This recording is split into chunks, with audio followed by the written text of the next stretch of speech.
A History of the Present Illness is a collection of 16 linked stories about doctors and patients.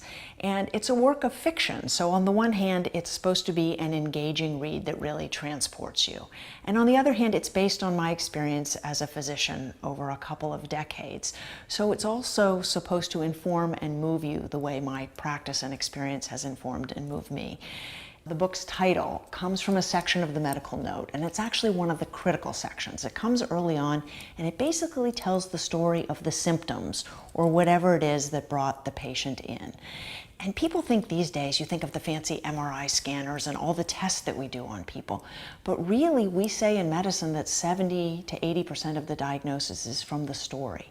And the history of the present illness is the story. We always say in fiction that you get to the universal through the particular, and I think the same is true of the healthcare system. The best way to understand it is to understand what it's like on the inside for patients and for doctors. One often sees in the media or hears about doctors as if it's one thing, the doctor.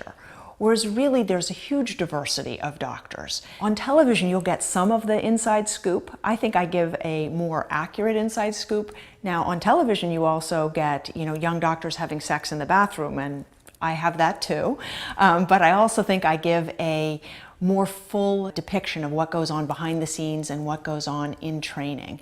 It'll be nice for health professionals to see themselves, but more importantly, most of us are patients or will be patients, and to understand how doctors get to be doctors and how varied they can be, I think is an important message.